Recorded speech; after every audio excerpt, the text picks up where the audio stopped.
Hola amigos, bien o no, y saludos desde Inglaterra. Hoy te voy a hablar con cuál es, claro, un secreto para mejorar nuestra fluidez, o puede decir que no es un secreto, es obvio, es que aparte para hablar, también es para leer.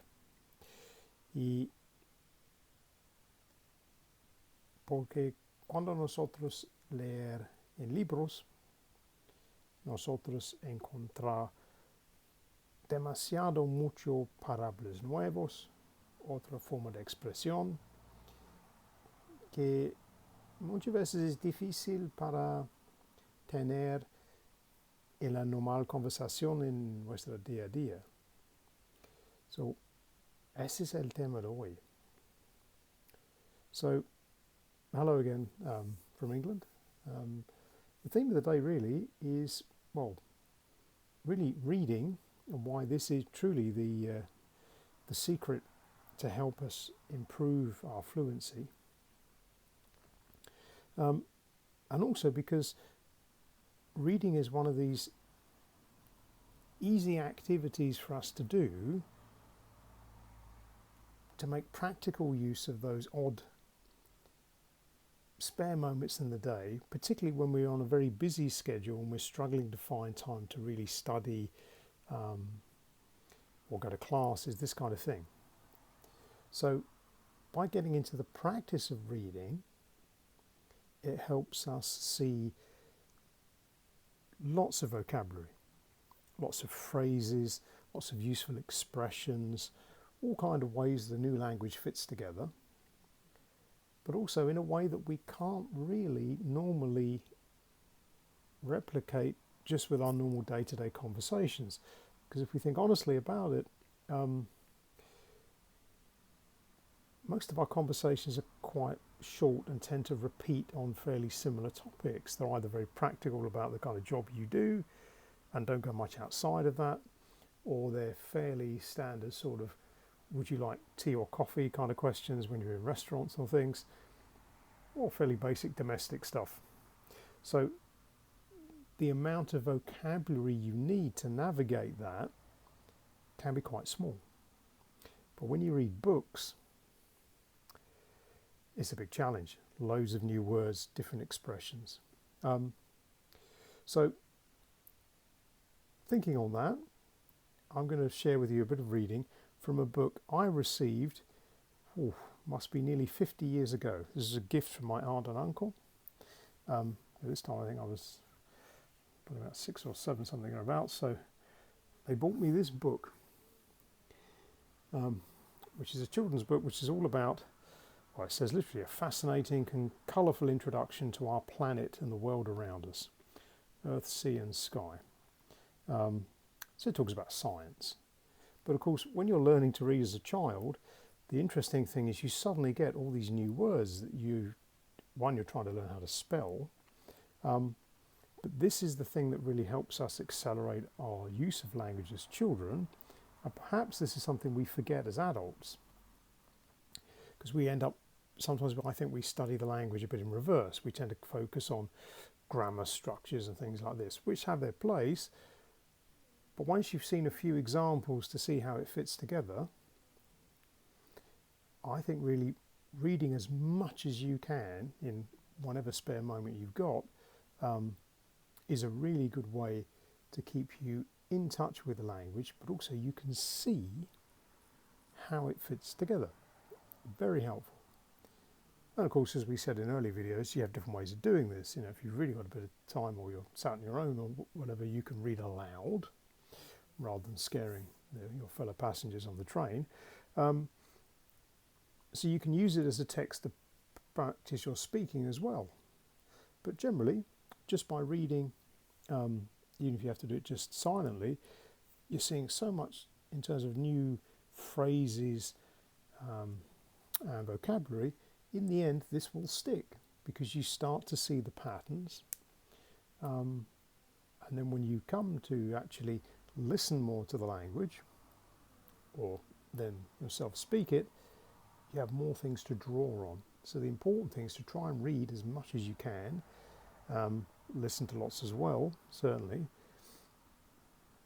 So it's a very, very useful tool, because even in a few moments just reading a couple of pages, which I'm going to do for you now, you can see a huge range of useful phrases and vocabulary that perhaps you wouldn't yourself think to use initially. So let me demonstrate what I mean.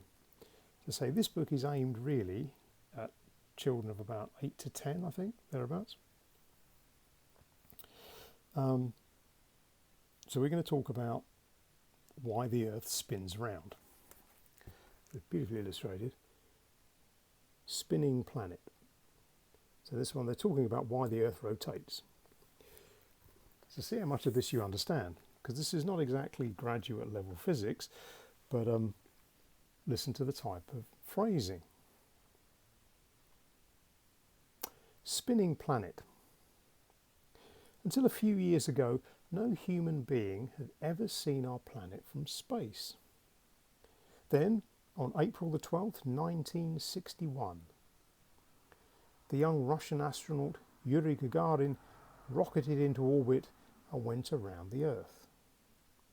When he landed, Gagarin said, "During the flight, I was able to see with my own eyes the round shape of the Earth."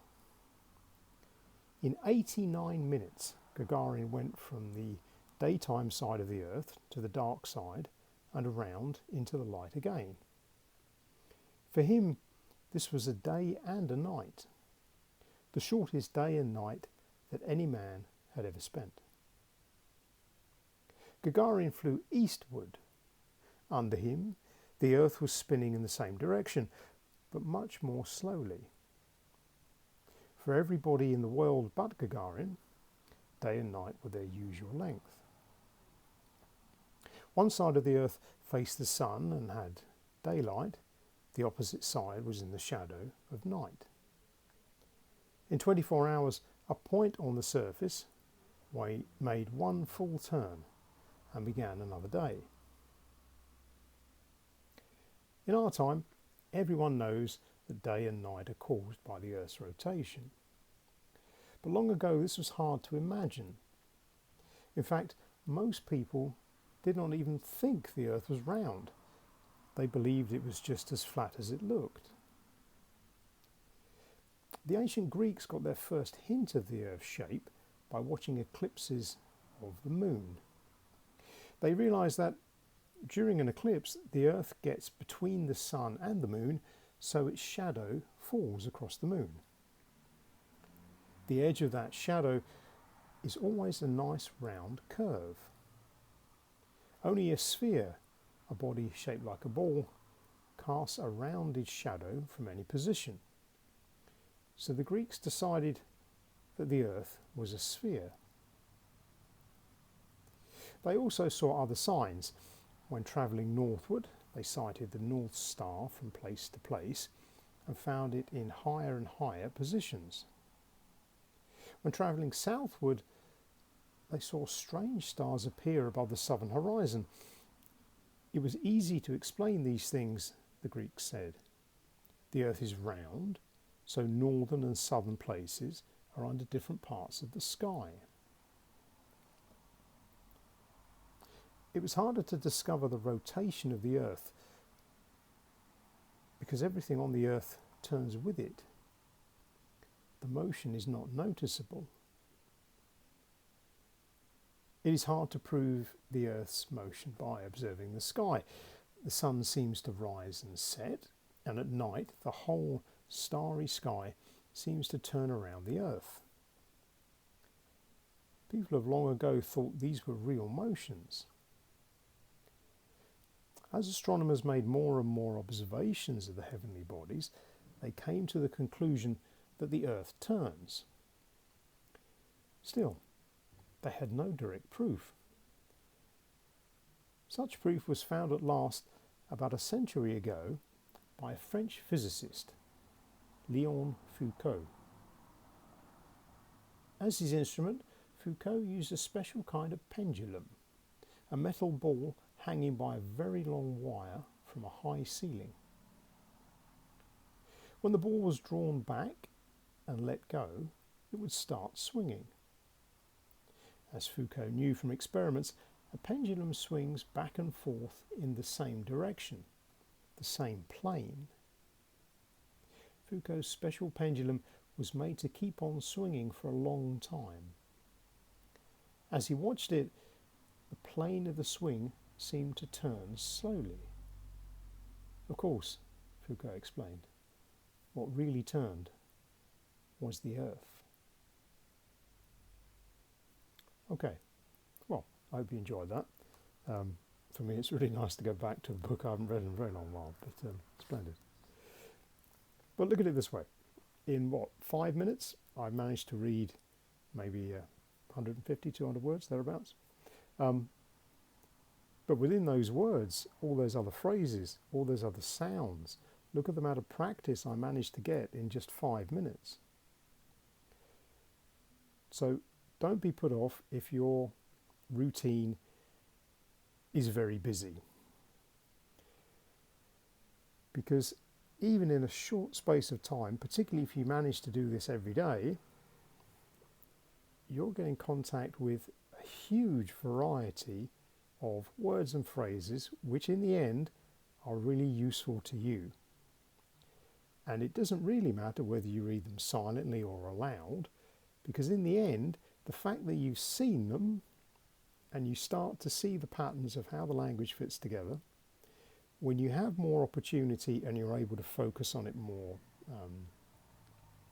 directly, by reading aloud, really listening to how you sound, seeing if you can improve your pronunciation,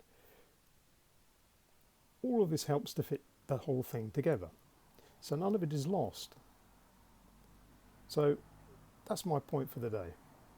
1, read as much as you can, but 2, use this as a concentrated form of study. So on those days when you really haven't got a lot of time, only that 5-minute space, find something to read. It really doesn't matter what.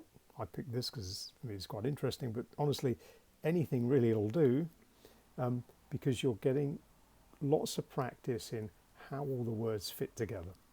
And once you understand that and you're happy with how that goes, bringing that with you as a form of memory when you're into proper practice of conversation, let's say, the whole thing will seem a lot easier to understand.